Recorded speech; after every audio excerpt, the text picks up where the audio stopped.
आज मैं आपको एक ऐसे बेस्ट कैंडल स्टिक पैटर्न के बारे में बताने वाली हूँ जो ट्रेडिंग में सबसे सफल चार्ट पैटर्न माना जाता है, क्योंकि इस पैटर्न की एक्यूरेसी बहुत हाई है और इसीलिए इस पैटर्न के बनने के बाद आपके प्रॉफिट कमाने की संभावना 90% से भी ज्यादा होती है।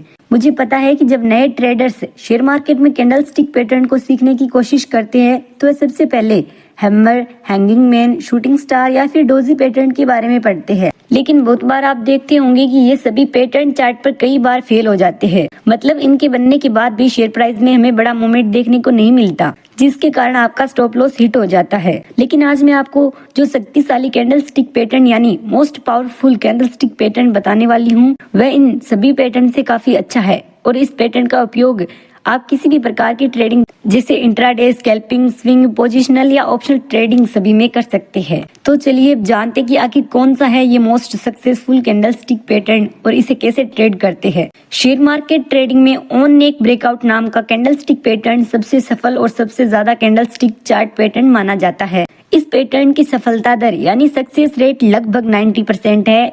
ये पैटर्न चार्ट पर अप ट्रेंड में बनता है और ब्रेकआउट होने पर बड़े प्रॉफिट की संभावना होती है। लेकिन ये तो जानकारी होगी शॉर्ट में, चलिए अब थोड़ा डिटेल में स्टेप बाय स्टेप जान लेते हैं कि आखिर कैसे इस कैंडल स्टिक पैटर्न को ट्रेड किया जाता है और चार्ट पर ये पैटर्न कब और कैसे बनता है। ऑन नेक ब्रेकआउट एक बुलिश कैंडल स्टिक पैटर्न है और चार्ट पर ये कैंडल स्टिक पैटर्न बनने के लिए 3 कैंडल की जरूरत पड़ती है। मतलब ये एक 3 कैंडल स्टिक पैटर्न है। इस पैटर्न को समझना और ट्रेड करना बहुत ही आसान है। आगे हम इसी के बारे में बात करने वाले हैं, जैसा कि आप इस पैटर्न का एक स्क्रीनशॉट नीचे देख सकते हैं। चलिए अब जानते हैं कि ये पैटर्न कब बनता है। जैसा कि आप ऊपर इमेज में देख सकते हैं कि ये पैटर्न बनने के लिए चार्ट पर अप ट्रेंड होना चाहिए। मतलब भले ही 2-3 कैंडल की तेजी हो, लेकिन प्राइस ऊपर की तरफ ही जा रहा होना चाहिए। इसके बाद पहली कैंडल हरी यानी ग्रीन बनती है, जिसकी बॉडी बड़ी होनी चाहिए। जैसा कि आपको पता है कि किसी भी कैंडल के 2 भाग होते हैं, एक बॉडी और दूसरी है शेडो, और इन्हीं दोनों से मिलकर हर एक कैंडल बनती है। पहली कैंडल के बाद दूसरी कैंडल लाल बनती है, जिसकी बॉडी छोटी होनी चाहिए। भले ही शेडो थोड़ी बहुत लंबी हो, उससे कोई फर्क नहीं पड़ता। याद रखिए ये लाल कैंडल पहली हरी कैंडल के क्लोजिंग प्राइस के आसपास बननी चाहिए। मतलब जहाँ पहली कैंडल बनना बंद होती है, उसी के आसपास इस दूसरी वाली कैंडल की बॉडी होनी चाहिए। मतलब दूसरी वाली लाल कैंडल की बॉडी पहले वाली कैंडल से बहुत ज्यादा नीचे होनी चाहिए। तो अब ट्रेंड में इस प्रकार की दोनों कैंडल के बनने के बाद हमारा on neck candle stick pattern बन जाता है। अब इंतजार है तो बस अगली कैंडल की ब्रेकआउट होने का। जी हाँ दोस्तों, इन दोनों कैंडल के बनने के बाद जो तीसरी कैंडल बनती है वह पिछली वाली यानी लाल कैंडल के ऊपर बंद होनी चाहिए। मतलब तीसरी वाली कैंडल का क्लोजिंग प्राइस पिछले कैंडल से ऊपर होना चाहिए। तो अभी तक इस पैटर्न के बनने के लिए आपने 4 शर्तें देखी, जो कुछ इस प्रकार है। सबसे पहले चार्ट अप ट्रेंड में होना चाहिए। पहली कैंडल हरी बननी चाहिए, जिसकी बॉडी बड़ी होनी चाहिए। दूसरी कैंडल लाल बननी चाहिए, जिसकी बॉडी छोटी होनी चाहिए। तीसरी कैंडल दूसरी कैंडल के ऊपर क्लोज होनी चाहिए।